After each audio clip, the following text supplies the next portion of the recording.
So hello and good morning students, स्वागत है आप सभी का आज के एक नए और एक फ्रेश लेक्चर वीडियो में। देखो, बात करते हैं हम लोग क्लास 10th के बोर्ड एग्जाम की। क्लास 10th का बोर्ड एग्जाम बहुत नज़दीक है और ख़ास तौर पे मैं बिहार बोर्ड की बात करूँगा, राइट।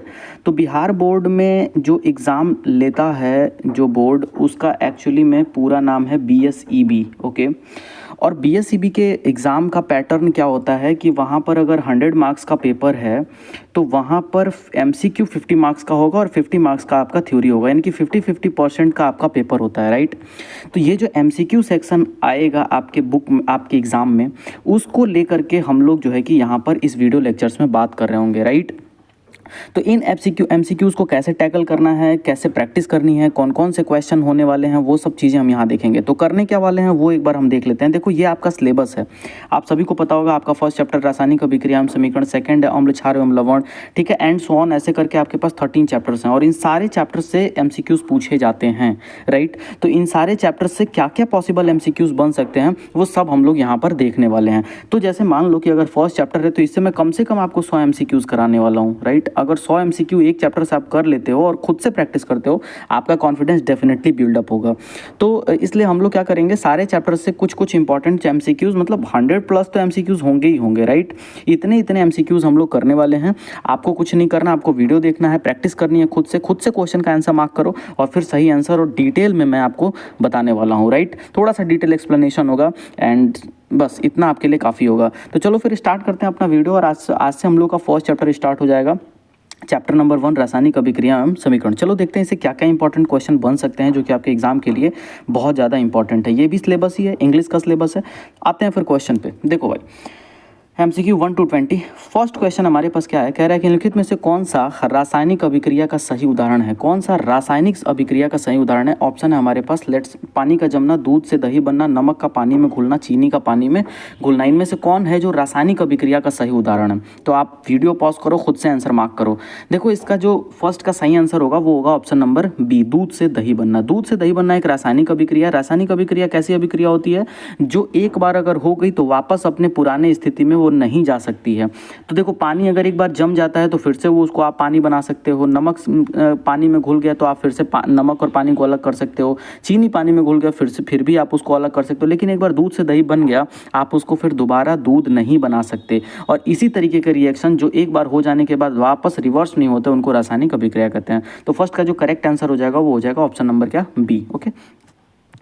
नेक्स्ट क्वेश्चन देखते हैं। क्या क्वेश्चन नंबर 2 कह रहा है कि रासायनिक समीकरण क्या है। केवल सूत्रों का समूह, दूसरा अभिकारकों और उत्पादकों की संख्या का संबंध, या फिर पदार्थों के नामों का वर्ण, या फिर अभिकारकों का तोलना। तो इसमें से इसका जो करेक्ट आंसर होगा वो होगा ऑप्शन नंबर क्या, B, अभिकारकों और उत्पादों की संख्या का संबंध। देखो, रासायनिक समीकरण कैसे लिखते हैं हम लोग, सिंपल सी बात है कि रासायनिक, मान लो एक रासायनिक समीकरण मैं आपको लिख के दिखा रहा हूँ, 2H2 और +O2 और यहाँ पर हमारे पास लेट से बन गया क्या, 2H2। एक और एग्जाम्पल मैं लिख देता हूँ, Mg प्लस क्या O2 और यहाँ पर लेट से बन गया क्या, 2MgO और यहाँ पर क्या 2 लगा दिया मैंने बैलेंस के लिए। ये मान लो हमारे पास इक्वेशन लिखा हुआ है। तो इस इक्वेशन में क्या क्या लिखा हुआ है आप देखोगे तो H2 है और O2 है जो कि रिएक्टेंट के साइड में है, ठीक है। तो रिएक्टेंट यहाँ पर मान लो R1 और R2 दो रिएक्टेंट हैं और फिर ये फॉर्मेशन कर रहे हैं किसका, प्रोडक्ट का। तो अगर आपको एक रासायनिक समीकरण लिखना है तो आपको क्या क्या लिखना पड़ रहा है, आपको अभिकारक लिखना पड़ रहा है और उत्पाद लिखना पड़ रहा है, उनकी संख्या, उनका संबंध लिखना पड़ रहा है। तो इसका जो करेक्ट आंसर होगा वो होगा क्या, ऑप्शन नंबर B। केवल सूत्रों का समूह, नहीं भाई, केवल सूत्रों का समूह होगा तो फिर एरो प्लस ये सब कहाँ चलेगा। पदार्थों के नामों का वर्णन, तो ठीक है, पदार्थों के नामों के वर्णन के बाद भी आपको बहुत सारी चीज़ों का ध्यान रखना पड़ेगा। अभिकारकों का तोलना, ये सब तो गलत बात है। तो इसका ऑप्शन नंबर B ही क्या हो जाएगा, करेक्ट आंसर होगा, ओके, राइट। नेक्स्ट क्वेश्चन है हमारे पास, क्वेश्चन नंबर क्या, 3। देखो, निम्नलिखित में से कि सबसे उपयुक्त कथन है। क्या सबसे उपयुक्त कथन है, संतुलित रासायनिक समीकरण से क्या अभिप्राय है। संतुलित रासायनिक समीकरण से आप क्या समझते हैं। तो यहाँ पर हमारे पास 4 ऑप्शन है। हल जिम्मेदार अभिकर्मक वाला समीकरण, या फिर जिसमें दाएं बाएं प्रत्येक तत्व के परमाणुओं की संख्या समान हो, या फिर जिसमें उत्पादों का द्रव्यमान अधिक हो, या फिर जिसमें अभिकारकों का द्रव्यमान कम हो। इसका जो करेक्ट आंसर होगा ऑप्शन नंबर 3 का वो होगा ऑप्शन नंबर B। एक संतुलित रासायनिक समीकरण जो होगा उसमें दाएं और बाएं प्रत्येक तत्व के परमाणुओं की संख्या क्या होगी, समान होगी, राइट। तो संतुलित रासायनिक समीकरण से क्या अभिप्राय है, जिसमें दाएं और बाएं प्रत्येक तत्व के परमाणुओं की संख्या क्या हो सर, समान। तो इसका ऑप्शन नंबर B क्या करेक्ट होगा। ओके। नेक्स्ट क्वेश्चन देखो, क्वेश्चन नंबर 4 कह रहा है कि 2 mg plus O2 arrow 2 MgO यह किस प्रकार की अभिक्रिया है। अब देखो आप सभी लोगों ने पढ़ा होगा स्कूल्स में अपने कि 4 प्रकार की अभिक्रिया होती है। तो ये हमारा जो इक्वेशन लिखा है ये किस प्रकार की अभिक्रिया है, संयोजन, अपघटन, विस्थापन या फिर द्विविस्थापन। देखो इसका जो करेक्ट आंसर होगा वो हो जाएगा ऑप्शन नंबर ए, संयोजन। संयोजन अभिक्रिया वो अभिक्रिया होती है जब दोनों रिएक्टेंट, ठीक है, दोनों अभिकारक आपस में क्या करते हैं, संयोजित होते हैं और संयोजित होकर के एक जो है कि प्रोडक्ट या उत्पाद का निर्माण करते हैं, उसको हम कहते हैं क्या, संयोजन अभिक्रिया। ओके। अपघटन, विस्थापन, द्विविस्थापन ये भी आगे जरूर आएगा। ओके। तो चौथे का जो करेक्ट आंसर हो जाएगा वो हो जाएगा option number A. Next question देखते हैं, क्वेश्चन नंबर 5 कह रहा है कि CaCO3 arrow CaO plus CO2 यह किस प्रकार की अभिक्रिया है। भाई ये भी आपने पढ़ा होगा। ऑप्शन हमारे पास है संयोजन, विस्थापन, अपघटन या द्विविस्थापन। देखो इसका जो करेक्ट आंसर होगा वो होगा अपघटन अभिक्रिया। ये किस प्रकार की अभिक्रिया है, अपघटन। अपघटन अभिक्रिया किसे कहते हैं, देखो जब एक ही कोई अभिकारक हो, एक मतलब कि उसको हम कह सकते हैं कि जटिल अभिकारक, एक ही जटिल अभिकारक टूट करके सरल अभिकारकों में, सरल उत्पादों में जो है कि जब टूट जाता है, इसका एग्जैक्ट मैं आपको डेफिनेशन बता रहा था। तो जब एक ही कोई कॉम्प्लेक्स कंपाउंड होता है, जटिल यौगिक होता है और टूट करके छोटे छोटे ढेर सारे जो है कि प्रोडक्ट में टूट जाता है, उसको हम लोग कहते हैं क्या, अपघटन अभिक्रिया। राइट। तो इसका जो करेक्ट आंसर होगा वो हो जाएगा ऑप्शन नंबर क्या, सी। नेक्स्ट क्वेश्चन देखते हैं, क्वेश्चन नंबर 6 जिंक है प्लस CuSO4 और यहाँ पर एक रिएक्शन हो रहा है। यह अभिक्रिया किस श्रेणी में आती है, संयोजन, अपघटन, विस्थापन या द्विविस्थापन। अब देखो यहाँ पर ये संयोजन तो है नहीं पहले, क्योंकि ये दोनों संयोजित होकर के कोई एक प्रोडक्ट बना रहे होते, लेकिन यहाँ तो 2 है तो संयोजन नहीं होगा। अपघटन कोई एक ही कॉम्प्लेक्स इधर होना चाहिए, ठीक है, एक ही कोई रिएक्टेंट होना चाहिए, अभिकारक होना चाहिए जो टूट रहा हो, तो ये भी नहीं है। विस्थापन अभिक्रिया में क्या होता है, एक कोई, ठीक है ना, हाईली रिएक्टिव एलिमेंट होगा और वो अपने से लो लेवल के एलिमेंट को क्या करेगा, उसको उसकी जगह से डिस्प्लेस कर देगा। तो देखो यहाँ पर जिंक है और यहाँ पर है SO4 के पास क्या, Cu, लेकिन इधर के साइड हम देख रहे हैं कि SO4 के पास आ गया जिंक और Cu को उसने बाहर निकाल दिया। तो ये कहीं ना कहीं किस प्रकार की अभिक्रिया दिख रही है हमें, विस्थापन अभिक्रिया। राइट। तो जिंक ने क्या कर दिया, Cu को क्या कर दिया, विस्थापित कर दिया। तो ये कैसी अभिक्रिया हुई, विस्थापन अभिक्रिया। ओके। सो 6 का जो क्वेश्चन करेक्ट आंसर होगा वो हो जाएगा ऑप्शन नंबर क्या, सी। नेक्स्ट क्वेश्चन देखते हैं, क्वेश्चन नंबर 7 कह रहा है कि ये हमारे पास रिएक्शन लिखा हुआ है, यह किस प्रकार की अभिक्रिया है। तो संयोजन है, वियोजन, अपघटन है, विस्थापन है या द्विविस्थापन है। तो ये आपको बताना है। तो इसको आप वीडियो पॉज करो और देखो, समझो कि ये क्या है। इसका जो करेक्ट आंसर होगा वो जाएगा ऑप्शन नंबर क्या, डी। देखो ये द्विविस्थापन अभिक्रिया का उदाहरण है। ये जो एग्जाम्पल आपको दिखा मिल रहा है या फिर ये जो इक्वेशन है ये द्विविस्थापन का है। अब ऐसा क्यों है सर, देखो विस्थापन में क्या होता था कि कोई एक ही हाईली रिएक्टिव वाला जो था, हाईली रिएक्टिव एलिमेंट, वो लो रिएक्टिव एलिमेंट को उसकी जगह से हटा करके उसकी जगह ले रहा था, ये सिंपल था। लेकिन जो द्विविस्थापन अभिक्रिया होता है उसमें दोनों एक दूसरे के आयन एक्सचेंज कर लेते हैं, ठीक है, दोनों एक दूसरे के आयन को एक्सचेंज कर लेते हैं। तो इस तरह की अभिक्रिया को हम कहते हैं द्विविस्थापन अभिक्रिया। जैसे यहाँ पर देखो तो SO4 के साथ कौन है, अभी Na2 है, लेकिन इधर देखोगे तो SO4 के साथ कौन आ गया, Ba। तो ये जो Ba है ये इस Na को क्या कर दिया सर, इसकी जगह ले लिया जाके और SO4 के साथ जाके रिएक्शन कर लिया।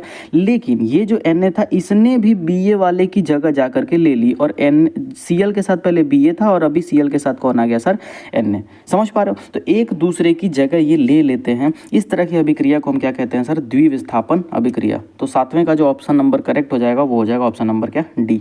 नेक्स्ट क्वेश्चन देखते हैं, क्वेश्चन नंबर 8 निम्नलिखित में से कौन सा उपचयन की प्रक्रिया नहीं है। अब देखो आपने पढ़ा होगा अपचयन और उपचयन, तो आप उपचयन पढ़े होंगे। उपचयन कैसी अभिक्रिया होती है, जहां पर योग हो ऑक्सीजन का, ठीक है ना, ऑक्सीजन के योग को, ठीक है, ऑक्सीजन के योग को हम क्या कहते हैं, उपचयन। और अपचयन किसे कहते हैं, जहां पर क्या हो, ह्रास हो, ठीक है ना, कमी हो किसकी, ऑक्सीजन की। तो यहाँ पर देखो ऑप्शन में हमारे पास क्या है, हाइड्रोजन का ऑक्सीजन से जुड़ना, कार्बन का ऑक्सीजन खो देना, तांबे का ऑक्सीजन से क्रिया कर ऑक्साइड बनाना, या फिर आयरन की ऑक्सीजन से क्रिया कर जाना। 8वें का जो करेक्ट आंसर हो जाएगा वो हो जाएगा ऑप्शन नंबर बी, कार्बन का ऑक्सीजन खो देना। कौन सा उपचयन नहीं है, कौन से प्रक्रिया में उपचयन है, देखो हाइड्रोजन का ऑक्सीजन से जुड़ना, हाइड्रोजन ऑक्सीजन से अगर जुड़ रहा तो ऑब्वियस सी बात है ये उपचयन है।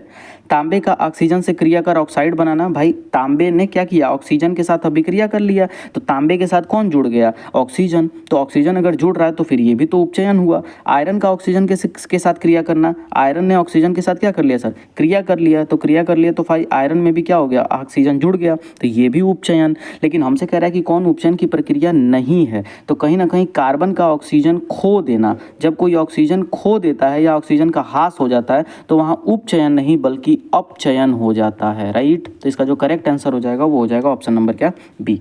ओके, चलो नेक्स्ट क्वेश्चन देखते हैं। क्वेश्चन नंबर 9 कह रहा है कि संक्षारण कोरोजन क्या होता है। ठीक है, संक्षारण किसे कहते हैं? भोजन का पच जाना, धातु का वायु एवं आर्द्रता में ऑक्सीजन के संपर्क में बदल जाना, या फिर रसायन का निष्क्रिय हो जाना, या फिर गैस का बनना। देखो इसका जो करेक्ट आंसर हो जाएगा वो हो जाएगा ऑप्शन नंबर बी, धातु का वायु में आर्द्रता में ऑक्सीजन के संपर्क में बदल जाना। अब आप इसको याद भी कर सकते हो, ये 1 मार्क्स का आपके एग्जाम में क्वेश्चन भी आ सकता है कि भाई संक्षारण किसे कहते हैं। तो धातु जब वायु एवं आर्द्रता के साथ ऑक्सीजन के संपर्क में और अपना जो है कि क्या करती है, रिएक्शन कर लेती है। जैसे आपको पता होगा कि अगर आप लोहे को ले जाकर के वायु के संपर्क में रख देते हो तो वायु और आर्द्रता दोनों के साथ अभिक्रिया कर लेता है और जंग लग जाता है उसके ऊपर। यही होता है संक्षारण। ओके, नेक्स्ट क्वेश्चन देखते हैं। क्वेश्चन नंबर क्या, 10, विकृत गंधिता जिसको इंग्लिश में कहते हैं रेंसिडिटी किससे संबंध है?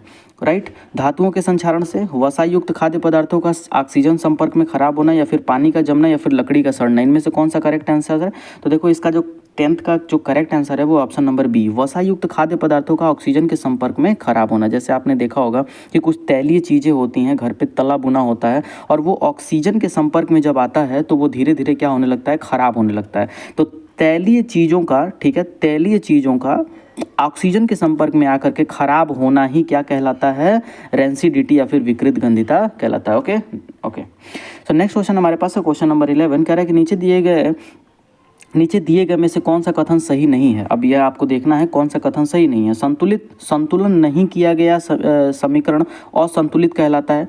तो भाई बात तो सही लग रहा है, अगर संतुलित नहीं है तो असंतुलित तो कहलाएगा। दूसरा, असंतुलित समीकरण में दाएं बाएं परमाणुओं की संख्या भिन्न हो सकती है, बिल्कुल सही बात लग रही है।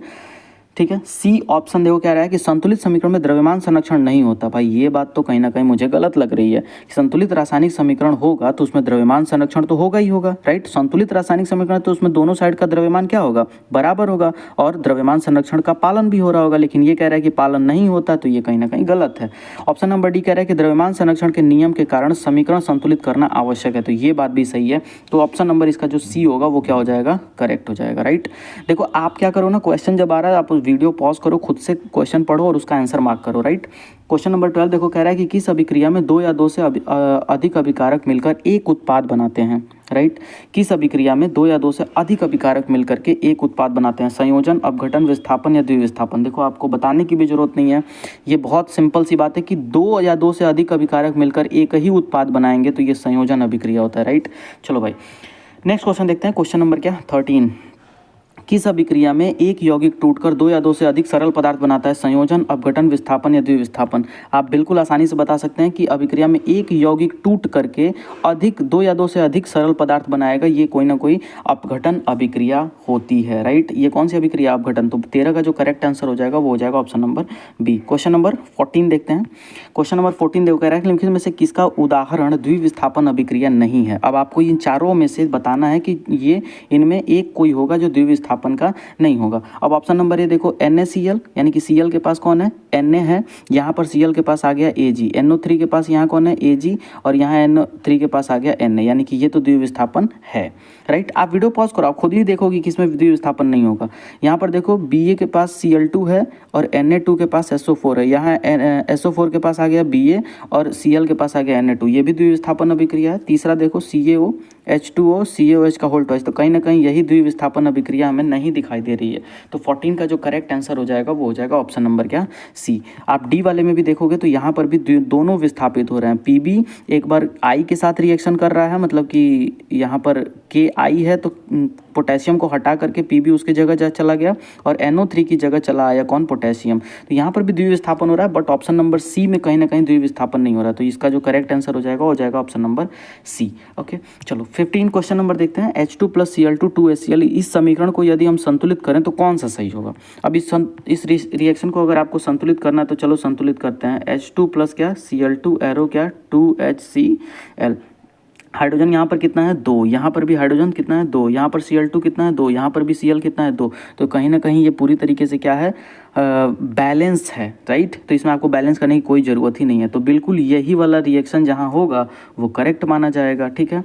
तो यहाँ पर देखो ये यहाँ पर HCl के साथ 2 नहीं लगा कर लिखा है तो गलत हो गया। ये भी जो है कि आपका 2HCl, तो इसका जो करेक्ट आंसर हो जाएगा वो हो जाएगा ऑप्शन नंबर सी, राइट। क्योंकि ये ऑलरेडी बैलेंस है, ये मतलब समझ रहे हो ना, ये इस तरीके का क्वेश्चन है कि जो आपको थोड़ा सा टाइम वेस्ट आपका करवाएगा। ये ऑलरेडी बैलेंस है तो फिर यही आंसर भी हो जाएगा भाई, यही तो हमसे पूछ रहा है। चलो नेक्स्ट क्वेश्चन देखते हैं। क्वेश्चन नंबर क्या 16 कह रहा है कि किस अभिक्रिया में आयनों का आदान प्रदान होता है। तो अभी मैंने आपको बताया कि आयनों का जो आदान प्रदान होता है वो किस में होता है, द्विविस्थापन अभिक्रिया में, ठीक है। इसका जो करेक्ट आंसर हो जाएगा ऑप्शन नंबर क्या, डी। नेक्स्ट क्वेश्चन देखते हैं। क्वेश्चन नंबर 17 कह रहा है कि जिस अभिक्रिया में ऊर्जा निकलती है ऊष्माक्षेपी, उसे किस प्रकार कहा जाता है, किस प्रकार कहा जाता है, संयोजन, अपघटन, विस्थापन या फिर धूलन। तो 17 का दो करेक्ट आंसर हो जाएगा वो हो जाएगा ऑप्शन नंबर ए, इसको कहते हैं संयोजन। देखो भाई आप हमेशा ध्यान रखना कि संयोजन अभिक्रिया में हमेशा ऊष्मा बाहर निकलती है, राइट। अगर कोई भी दो चीज़ों का संयोजन हो रहा है तो वहाँ से कुछ ना कुछ ऊष्मा जरूर बाहर निकलेगी, राइट। तो किस अभिक्रिया में ऊर्जा बाहर निकलती है, संयोजन अभिक्रिया में, right. Okay, so next question हमारे पास है क्वेश्चन नंबर 18। निम्नलिखित में से कौन सा अभिकारक नहीं है, कह रहा है इसमें से कौन अभिकारक नहीं है। ओके, अभिकारक और उत्पाद आप समझ सकते हैं कौन अभिकारक नहीं है। तो देखो 18 का जो करेक्ट आंसर हो जाएगा वो हो जाएगा ऑप्शन नंबर क्या, सी, H2O अभिकारक नहीं होता। H2 क्योंकि देखो जैसे आपसे कह रहा है ना कि इनमें से कौन सा अभिकारक नहीं है, जैसे लेट से H2 + O2 और यहाँ पर क्या 2H2O, ठीक है, और यहाँ पर मैं 2 लगा देता हूँ। अब ये बताओ इसमें H2O जो है वो किस साइड में आ रहा है, उत्पाद के साइड में आ रहा है, तो क्या ये अभिकारक है, नहीं है। तो यही ऑप्शन हमसे पूछ रहा है कि कौन अभिकारक नहीं होगा। ओके, नेक्स्ट क्वेश्चन है क्वेश्चन नंबर 19। यदि किसी धातु का अपना ऑक्साइड बनाकर धातु बनी है तो यह किस प्रकार की प्रक्रिया है। यदि किसी धातु का अपना ऑक्साइड बनाकर धातु बनी है तो ये किस प्रकार की अभिक्रिया होगी, उपचयन, अपचयन, संयोजन या फिर द्विविस्थापन। पॉज करो, खुद से करो। इसका जो करेक्ट आंसर हो जाएगा वो हो जाएगा ऑप्शन नंबर क्या, बी, अपचयन। अगर धातु का अपना ऑक्साइड बना करके वो धातु बनी है तो ये जो है कि अपचयन अभिक्रिया होगा। ओके, चलो नेक्स्ट क्वेश्चन देखते हैं। क्वेश्चन नंबर 20 कह रहा है कि संयोजन अभिक्रिया के लिए सही प्रारूप क्या होगा। संयोजन अभिक्रिया मतलब कि दोनों के दोनों रिएक्टेंट आपस में जुड़ करके और एक कोई क्या प्रोडक्ट बना रहे होंगे, ठीक है। तो देखो ये पहला वाला, चलो हम लोग चारों को देख लेते हैं। पहला वाला AB है और टूट करके A और B में बिखर गया, तो ये तो कहीं ना कहीं क्या हो गया सर, ये तो आपका हो गया, इसको हम क्या कहेंगे, wait wait wait wait wait, इस तरह ये अभी नाम याद नहीं, अपघटन। ये क्या हो जाएगा आपका, अपघटन। ये कैसी अभिक्रिया हो जाएगी सर, ये तो अपघटन हो गया, यानी कि फर्स्ट वाला तो अपघटन हो गया। दूसरा वाला देखो ये A + B मिलकर ए बी बना दिया, ये हो गया हमारा संयोजन। तो यही वाला हमारा क्या हो जाएगा, करेक्ट। ये देखो तो A और B C, तो C और B एक साथ हैं लेकिन यहाँ पर C A के साथ आ गया और B को इधर छोड़ दिया, यानी कि ये कैसा अभिक्रिया हो गया, विस्थापन, ठीक है। एक कोई विस्थापित कर दिया दूसरे वाले को, यहाँ पर ABCD AD और CB यानी कि एक दूसरे को जा करके दोनों विस्थापित कर दिए, तो ये हो गया हमारा क्या, द्विविस्थापन, राइट। तो हम लोग चारों ऑप्शन को यहाँ पर देख लिए। ओके, चलो नेक्स्ट क्वेश्चन देखते हैं हमारे पास, wait. Okay, question number 21। Okay, let's 21। निम्नलिखित में से कौन सा अभिक्रिया प्रकार उपचयन और अपचयन दोनों को शामिल करता है, ये बताइए। संयोजन, अपघटन, रेडॉक्स या द्विविस्थापन। देखो जहाँ पर अपचयन और उपचयन दोनों प्रकार की अभिक्रिया हो उसे हम कहते हैं रेडॉक्स रिएक्शन। तो ऑप्शन नंबर इसका क्या हो जाएगा, सी करेक्ट हो जाएगा। ओके, नेक्स्ट क्वेश्चन देखते हैं। क्वेश्चन नंबर 22 कह रहा है कि किसी अभिक्रिया में यदि अभिकारक किसी अन्य पदार्थ को विस्थापित करता है तो उस अभिक्रिया को क्या कहते हैं। किसी अभिक्रिया में यदि अभिकारक किसी अन्य पदार्थ को विस्थापित करता है तो उस अभिक्रिया को, भाई सिंपल सी बात है, संयोजन तो आप उसे कहोगे नहीं, अपघटन आप उसे कहेंगे नहीं, विस्थापन, ये जो इसका करेक्ट आंसर हो जाएगा वो हो जाएगा क्या, विस्थापन। तो 22 का जो करेक्ट आंसर होगा वो हो जाएगा ऑप्शन नंबर बी, द्विविस्थापन। द्विविस्थापन में क्या होगा कि अन्य पदार्थ को विस्थापित करेगा और अन्य पदार्थ जो होगा वो भी उसको विस्थापित कर देगा, ठीक है ना। तो यहाँ पर केवल लिख रहा है कि अन्य पदार्थ को विस्थापित कर देगा, तो इसका जो करेक्ट आंसर बनेगा वो बनेगा ऑप्शन नंबर क्या, सी। ये हमको ध्यान रखना है। ओके, चलो नेक्स्ट क्वेश्चन देखते हैं। Question number 23। निम्नलिखित में से कौन सा उदाहरण अपचयन रिडक्शन है, कौन सा अपचयन का उदाहरण है। अब देखो अपचयन का जो उदाहरण अगर है तो उसमें क्या हो रहा होगा, देखो मैंने आपको अभी बताया कि अपचयन में क्या होता है, ऑक्सीजन की कमी होती है, ठीक है। ऑक्सीजन की कमी और हाइड्रोजन का योग होता है। तो ये आपको दोनों बातें दिमाग में रखनी है, उसके बाद से आप पता कर लोगे कि कहाँ अपचयन हो रहा है। अब आप इन चारों ऑप्शन को देखो और खुद से मार्क करो। देखो इसका जो करेक्ट आंसर है वो ए ही है, CuO + H2 Cu + H2O। देखो यहाँ पर अपचयन कैसे हो रहा है, यहाँ पर Cu के पास कौन है, ऑक्सीजन है, बट इस साइड प्रोडक्ट के साइड में जैसे ही Cu आया, Cu के पास ऑक्सीजन अब नहीं है, तो एक्चुअली में ऑक्सीजन की क्या हो गई सर, कमी। और हमसे पूछा क्या है, अपचयन, और अपचयन में होता ही है क्या, ऑक्सीजन की कमी, जो कि पहले ही ऑप्शन में हमको दिखाई दे रहा है। ठीक है, अब ऑक्सीजन की कमी अगर हो रही है, बाकी सब में देखो तो ऑक्सीजन का योग हो रहा होगा। Mg यहाँ पर अकेले है, बट यहाँ पर Mg के पास ऑक्सीजन है, ऑक्सीजन यहाँ का ऑक्सीजन का योग हो गया, तो ये अपचयन ना होकर के क्या हो जाएगा, ये तो हो जाएगा उपचयन। यहाँ पर जिंक अकेले है, बट यहाँ पर जिंक के पास SO4 यानी कि ऑक्सीजन जुड़ गया, तो ये भी कहीं ना कहीं क्या हो जाएगा, उपचयन हो जाएगा। Fe2O3 यहाँ पर भी Fe के पास, ये तो एक्चुअली में ये इस तरह का है ही नहीं, ये तो आपका हो जाएगा क्या, ये तो विघटन हो जाएगा ना, विघटन अभिक्रिया हो जाएगी, क्योंकि एक ही कोई कंपाउंड है और टूट करके छोटे छोटे सरल कंपाउंड्स में बिखर रहा है। तो इसका ऑप्शन नंबर जो है कि करेक्ट जो हो जाएगा वो हो जाएगा option number A. Okay, next question देखते हैं। क्वेश्चन नंबर 24 कह रहा है कि दैनिक जीवन में तेल का खराब हो जाना किस प्रक्रिया का उदाहरण है। किस प्रक्रिया का उदाहरण है तेल अगर आपका खराब हो रहा है, संक्षारण, विकृत गंधिता, उपचयन या अपघटन। तो अभी हम लोगों ने देखा है इसको कि अगर तेल वगैरह खराब हो रहा है तो उसको हम लोग कहते हैं क्या, विकृत गंधिता, राइट। तेल का खराब होना, वसा का खराब होना क्या कहलाता है सर, विकृत गंधिता। ओके, चलो भाई नेक्स्ट क्वेश्चन देखते हैं। क्वेश्चन नंबर 25 क्या कह रहा है, कह रहा है कि यदि एक समीकरण में अभिकारक ए उत्पाद बी फिर समीकरण ये है, या किस प्रकार की अभिक्रिया हो सकती है। आप क्वेश्चन को थोड़ा सा पढ़िए, थोड़ा सा आपको ट्रिकी क्वेश्चन मिला है, पढ़िए और इसका आंसर करो। ठीक है, वीडियो पॉज करो, यहीं पे पढ़ो और आंसर करो। चलो भाई, इसका जो करेक्ट आंसर है वो है ऑप्शन नंबर बी, इसको हम कहेंगे क्या, अपघटन अभिक्रिया। ठीक है, नेक्स्ट क्वेश्चन देखते हैं। क्वेश्चन नंबर 26 कह रहे हैं निम्नलिखित में से कौन सी अवस्था संकेत नहीं है। देखो ये सॉलिड, ये S जो दिखाता है ये दिखाता है सॉलिड को, सॉलिड का मतलब होता है क्या, ठोस, तो ये एक प्रकार की अवस्था है। L का मतलब हो गया लिक्विड, और लिक्विड का मतलब होता है द्रव, ये भी एक प्रकार की क्या है, अवस्था है। ठीक है, एक्वस का मतलब हो गया, AQ का मतलब हो गया एक्वस, और एक्वस होता है आपका जलीय विलयन। एक्वस क्या होता है, जलीय विलयन, और ये भी एक प्रकार की क्या है, अवस्था है। लेकिन आर का तो कोई मतलब ही नहीं होता, और ये कोई भी अवस्था भी नहीं है। तो इसका जो करेक्ट आंसर हो जाएगा वो हो जाएगा ऑप्शन नंबर क्या, डी। ओके, तो देखो हमारे पास यहाँ पर 100 क्वेश्चन हैं। ठीक है, तो हम लोग को इसी पेज से जाना होगा तो हम जल्दी जा पाएंगे। आप वीडियो पॉज करते रहो और आंसर मार्क करते रहो, राइट। चलो भाई नेक्स्ट क्वेश्चन देखते हैं। क्वेश्चन नंबर 27, H2O + O2 यह उदाहरण है किसका, संयोजन का, अपघटन का, विस्थापन का या द्विविस्थापन का। बिल्कुल क्लियर हमें दिख रहा है कि कोई एक ही कोई कंपाउंड है, और जो टूट करके छोटे छोटे यहाँ पर कंपाउंड जो बिखर रहा है ये अपघटन का ही हो सकता है, राइट। करेक्ट आंसर हो जाएगा बी। 28 देखते हैं, 28 नंबर का question, Fe + CuSO4 FeSO4 + Cu में किन्हें अभिकारक कहा जाएगा। इसमें अभिकारक कौन होगा भाई, देखो इधर वाला जो होता है ये अभिकारक होता है, और इधर वाला जो होता है इस एरो के, ठीक है ना, इधर जो होगा ये हमारा अभिकारक होगा, और इधर जो होंगे वो क्या होंगे, हमारे उत्पाद होंगे। तो अभिकारक किसको कहा जाएगा, Fe को और CuSO4 को। तो देखो ये कौन से ऑप्शन में है, Fe और Cu, नहीं ये गलत हो गया, Fe और CuSO4 बिल्कुल। तो इसका जो करेक्ट आंसर हो जाएगा वो हो जाएगा ऑप्शन नंबर क्या, बी।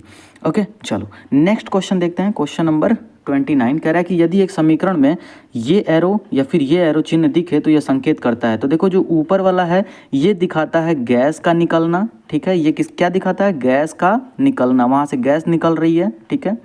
और ये जो नीचे वाला साइन है ये दिखा रहा है कि वहाँ पर अवक्षेप बना है। क्या बना है सर, अवक्षेप। तो ये किस ऑप्शन में है, गैस का निकलना, ठीक है, अवक्षेप का बनना, कोई क्रिया नहीं, ऊर्जा का अवशोषण। तो हमसे क्या पूछ रहा है कि ये किसका ऑप्शन है। तो देखो ये एक्चुअली में ये क्या है, गैस का निकलना है, ठीक है, ये वाला गैस का निकलना है और ये अवक्षेप का बनना है। तो कहीं ना कहीं ये दोनों ऑप्शन ही करेक्ट है। अब हमसे ये अगर ये ऊपर वाला पूछेगा तो हम कहेंगे ये गैस का निकलना है, और ये पूछेगा तो हम कहेंगे क्या, अवक्षेप का बनना है। ओके, चलो नेक्स्ट क्वेश्चन देखते हैं। क्वेश्चन नंबर क्या, 30 कह रहा है कि संतुलित समीकरण का मुख्य लाभ क्या है। संतुलित समीकरण अगर है तो उसका मेन रीज़न क्या है, अच्छा लाभ उसका क्या है, अधिक संख्या वाले उत्पाद बनाना, पदार्थों के परमाणुओं की संख्या की जानकारी देना, या फिर केवल अभिकारकों की संख्या बढ़ाना, या फिर समय बचाना। देखो भाई संतुलित रासायनिक समीकरण का जो मुख्य लाभ है वो है पदार्थों के परमाणुओं की संख्या की जानकारी होना। अगर रासायनिक समीकरण आपका बैलेंस है तो आप ये सीधा सीधा कह सकते हैं कि दोनों साइड में जो परमाणु हैं वो बराबर हैं या कम हैं या ज़्यादा हैं। ये संतुलित रासायनिक समीकरण है, तभी आप बता सकते हैं।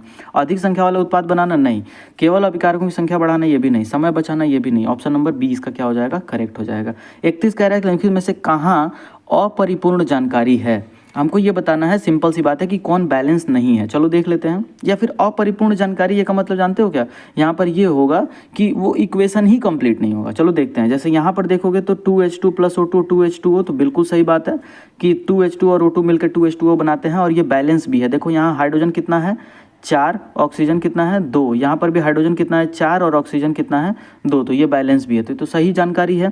जिंक 2ACl से मिल करके ZnCl2 और H2 का निर्माण कर रहा है, ये भी सही जानकारी है। CaCO3 टूट करके CaO और CO2 में बिखर रहा है, ये भी सही जानकारी है। लेकिन यहाँ वाली जानकारी करेक्ट नहीं लग रही है। H2O लिक्विड और H2O सॉलिड, इसका क्या मतलब है, यहाँ कोई रिएक्शन ही नहीं हो रहा असल में। तो ये जो जानकारी है बिल्कुल अपरिपूर्ण जानकारी है। तो इसका जो करेक्ट आंसर भी हो जाएगा वो हो जाएगा ऑप्शन नंबर क्या, डी। ओके, चलो नेक्स्ट क्वेश्चन देखते हैं। क्वेश्चन नंबर 32 कह रहा है कि किस प्रक्रिया में धातु, लवण, अम्ल आदि के संपर्क से धातु का परिवर्तन होता है। ठीक है, ओके, क्या कह रहा है क्वेश्चन नंबर 32 में, आपको ऑप्शन है उपचयन, संक्षारण, विकृत गंधिता या फिर संयोजन। देखो 32 का जो करेक्ट आंसर हो जाएगा वो हो जाएगा ऑप्शन नंबर बी। इसका जो सही आंसर है वो क्या है, संक्षारण। किस प्रक्रिया में धातु, लवण, अम्ल, ठीक है, धातु, लवण, अम्ल आदि के संपर्क से धातु का परिवर्तन हो जाता है, ये कौन सा है, संक्षारण ही है। ओके भाई, उसका परिवर्तन हो रहा है और वो किसी ना किसी धातु या अम्ल के संपर्क में आ रहा है, तो ये संक्षारण ही तो होता है। आप फिर से पढ़िए और उसको अच्छे से समझिए। 33 क्वेश्चन कह रहे हैं में से कौन से दो अभिक्रिया प्रकार में ऊर्जा की दिशा को लेकर के भिन्न होते हैं। ठीक है, ऊर्जा की दिशा को लेकर के भिन्न होते हैं, संयोजन और द्विविस्थापन, संयोजन और अपघटन, विस्थापन और द्विविस्थापन, या फिर उपचयन और संक्षारण। तो ये क्वेश्चन भी थोड़ा सा ट्रिकी लग रहा है। देखो इसका जो करेक्ट आंसर है वो ऑप्शन नंबर क्या, बी। कह रहे हैं में से कौन से दो अभिक्रिया प्रकार में ऊर्जा की दिशा प्रवाहित या उत्पन्न को लेकर भिन्न होते हैं। ऊर्जा की दिशा को लेकर के हम क्या होते हैं, भिन्न होते हैं, जैसे कि संयोजन और अपघटन। देखो संयोजन में क्या होगा ना, संयोजन दो क्या होंगे, दो जो आपके अभिकारक होंगे मिल करके और क्या करेंगे, एक उत्पाद का निर्माण करेंगे। और यही इसी का उल्टा हो जाता है किसमें, अपघटन वाले में। अपघटन में क्या होगा, कोई एक ही होगा और वो टूट करके किसमें, उसके अलग अलग जो है कि छोटे छोटे टुकड़ों में टूट जाएगा। तो कहीं ना कहीं ये एक दूसरे के उल्टे नहीं दिखाई दे रहे हैं, एक दूसरे के बिल्कुल विपरीत नहीं दिखाई दे रहे हैं। और यही हमसे पूछ रहा है ऊर्जा की दिशा को लेकर के भिन्न होते हैं, तो ये ऑप्शन नंबर बी करेक्ट हो जाएगा। ओके, आई होप समझ में आ गया होगा। क्वेश्चन नंबर 34 देखो, कह रहा है कि AB + CD और AD BCD या किस प्रारूप किसका है। तो ऊपर हम लोगों ने इसको पढ़ा है, इसको बिना देखे हुए आप बता सकते हैं कि ये क्या है सर, द्विविस्थापन है, राइट। ओके, नेक्स्ट क्वेश्चन है क्वेश्चन नंबर क्या 35 कह रहा है कि असंतुलित समीकरण कब कहा जाता है। किसी भी समीकरण को असंतुलित आप कब कहोगे, जब समीकरण में केवल अभिकारक हो, जब समीकरण में दाएं बाएं परमाणुओं की संख्या बराबर नहीं हो। तो बिल्कुल हमको बी वाला करेक्ट दिख रहा है, ठीक है। जब उत्पाद अधिक हो, नहीं, ये बात गलत है। जब अभिकारक अधिक हो, ये भी नहीं है। असंतुलित समीकरण कब हम कहेंगे, जब दोनों साइड में क्या हो, अभिकारक और जो है कि दोनों साइड में अभिकारक और उत्पाद में परमाणुओं की संख्या जो है कि क्या हो, बराबर नहीं हो, तभी जाके वो कहलाता है असंतुलित रासायनिक समीकरण। ओके, चलो नेक्स्ट क्वेश्चन देखते हैं। क्वेश्चन नंबर 36 निम्नलिखित में से कौन सा अभिक्रिया उदाहरण गलत है। कौन सा अभिक्रिया उदाहरण यहाँ पर गलत है ये बताना है।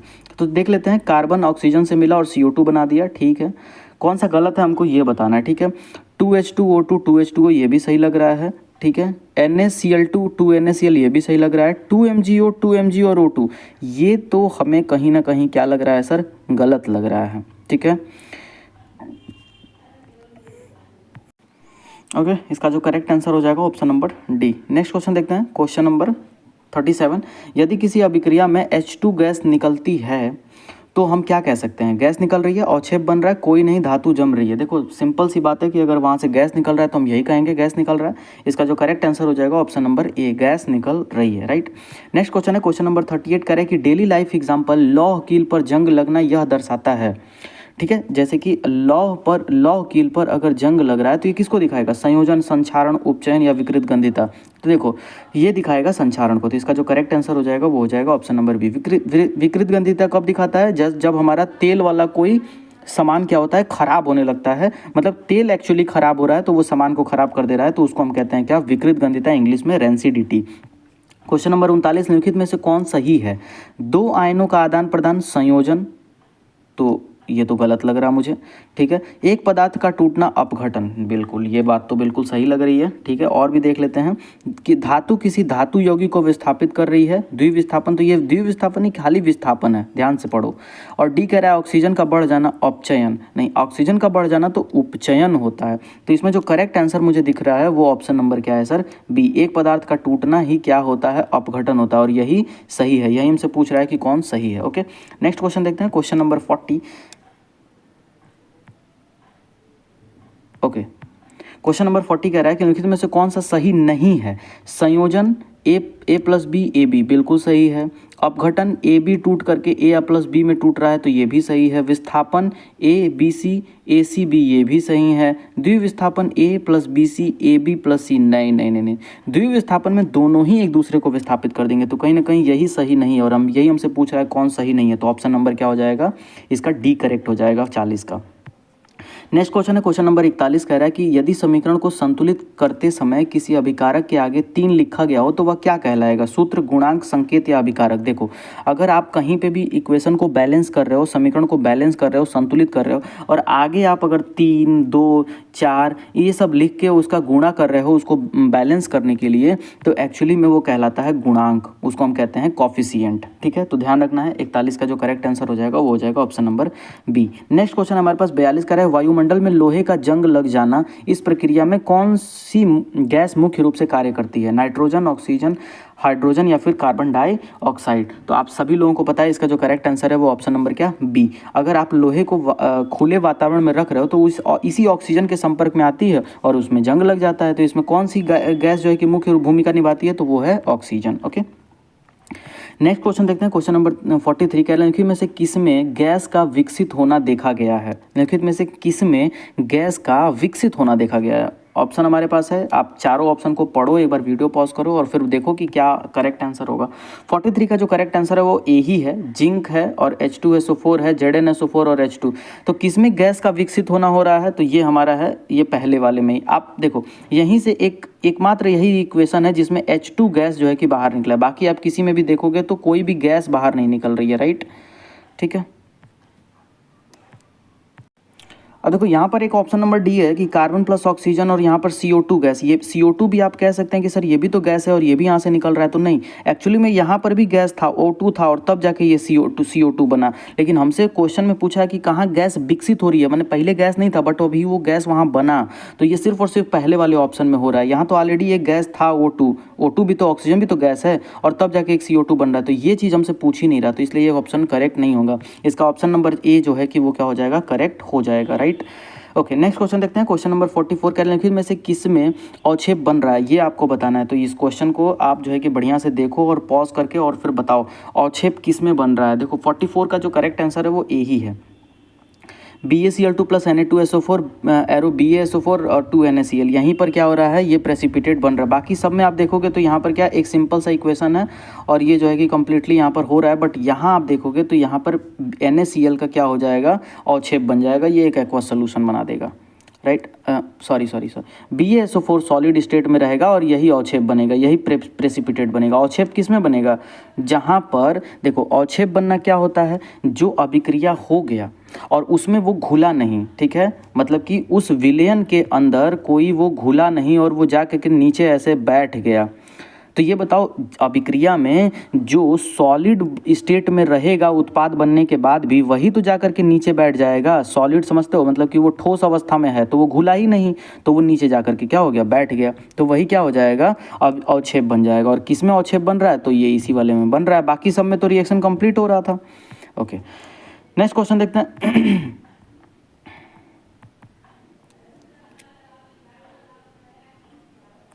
क्वेश्चन नंबर 45 हमारे पास है, कह रहे हैं में से कौन सा परिवर्तन भौतिक है न कि रासायनिक। कौन है जो भौतिक है, रासायनिक नहीं है।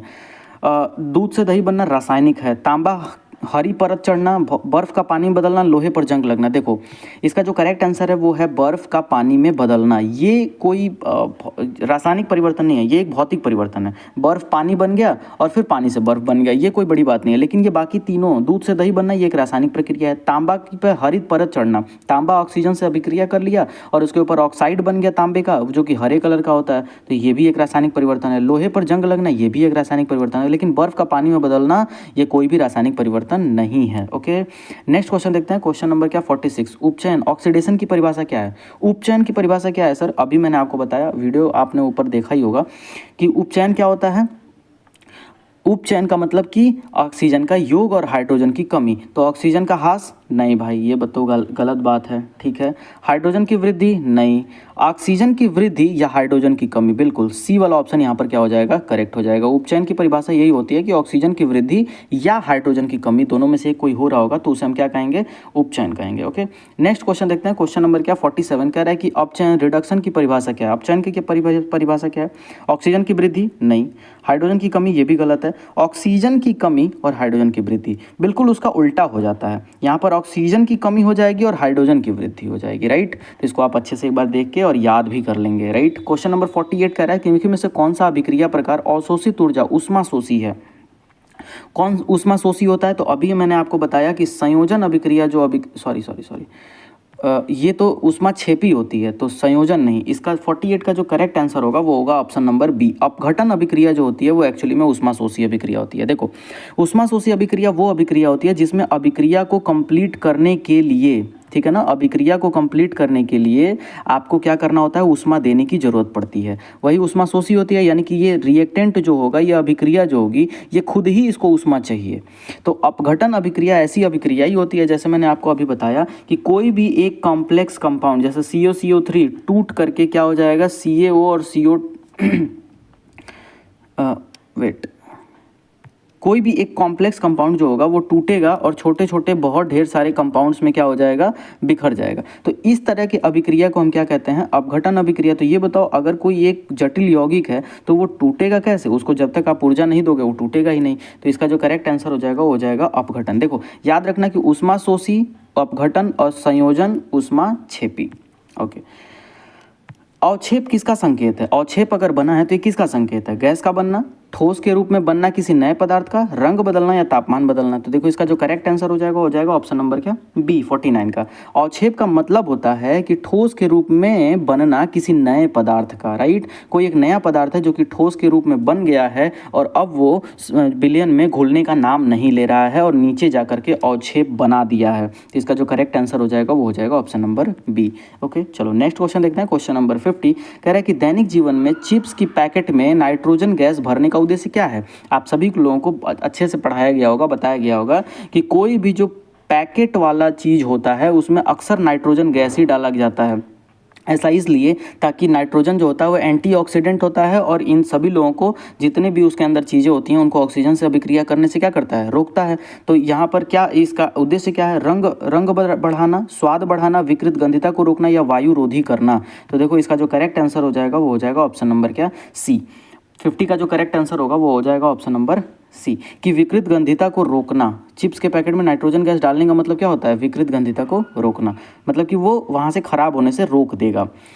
क्वेश्चन नंबर 51 कह रहा है कि ये हमारे पास एक अभिक्रिया है, इस अभिक्रिया में कौन सी प्रक्रिया हो रही है, ये बताना है हमें। कौन सी प्रक्रिया हो रही है? संयोजन, विस्थापन, उपचयन, अपचयन या फिर द्विविस्थापन।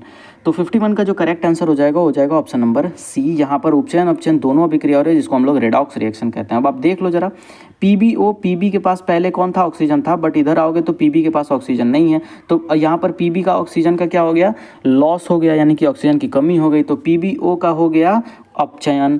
कार्बन के पास ऑक्सीजन नहीं था, लेकिन इधर के साइड कार्बन के पास ऑक्सीजन है, तो कार्बन का हो गया उपचयन। तो अपचयन उपचयन एक साथ हो रहा है, तो इसलिए इस अभिक्रिया को हम कहेंगे अपचयन उपचयन या फिर रिडॉक्स रिएक्शन। क्वेश्चन नंबर 52 कह रहा है कि किसी अभिक्रिया में धातु का आयन किसी विलयन से अलग होकर ठोस धातु के रूप में निकलता है, इसको क्या कहेंगे? संयोजन, अपघटन, विस्थापन या द्विविस्थापन। इसको किस प्रकार की अभिक्रिया कहेंगे? वीडियो पॉज करो और समझो इसको क्या लिखा है। इसका जो करेक्ट आंसर है वो है ऑप्शन नंबर क्या, सी, विस्थापन अभिक्रिया कहेंगे। 52 का करेक्ट आंसर क्या हो जाएगा सर? विस्थापन अभिक्रिया। किसी धातु में धातु का आयन किसी विलयन से अलग होकर ठोस धातु के रूप में निकलता है, विस्थापन अभिक्रिया। नेक्स्ट क्वेश्चन है क्वेश्चन नंबर 53, कह रहा है निम्नलिखित में से कौन सा समीकरण असंतुलित है। अब हमको बताना है कि कौन असंतुलित है। सबको चेक कर लेते हैं। देखो हाइड्रोजन यहाँ पर कितना है 4, यहाँ पर भी हाइड्रोजन है 4, यहाँ ऑक्सीजन है 2, यहाँ पर भी ऑक्सीजन है 2, ये तो संतुलित है।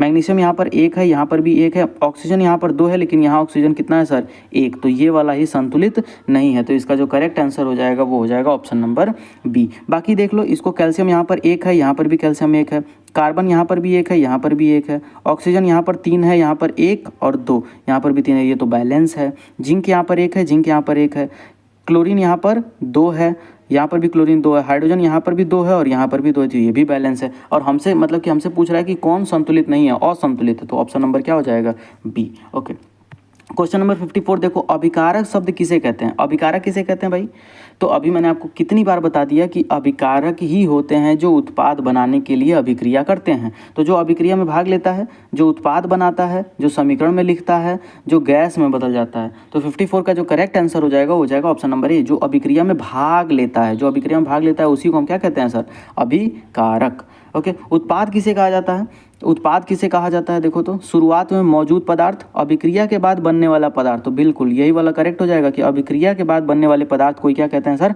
उत्पाद। समीकरण में चिन्हित संख्या, अभिकारक का संयोग, ये सब तो गलत है। ऑप्शन नंबर बी ही क्या हो जाएगा यहाँ पर करेक्ट हो जाएगा। ओके, नेक्स्ट क्वेश्चन देखते हैं। क्वेश्चन नंबर क्या 56, यदि एक समीकरण में AQ लिखा हो, इसका क्या अर्थ है, ठोस नहीं। अगर ठोस होता तो वहाँ S लिखा होता, द्रव नहीं, वहाँ L लिखा होता, जलीय विलयन बिल्कुल, जलीय विलयन होता है तो AQ लिखा जाता है। तो इसका जो करेक्ट आंसर हो जाएगा वो हो जाएगा ऑप्शन नंबर सी, गैस नहीं। अगर गैस होता तो वहाँ पर G लिखा जाता, AQ लिखा है मतलब वो क्या है सर, जलीय विलयन। ओके, नेक्स्ट क्वेश्चन देखते हैं। क्वेश्चन नंबर 57 कह रहा है कि ऊष्माक्षेपी अभिक्रिया किसका उदाहरण है।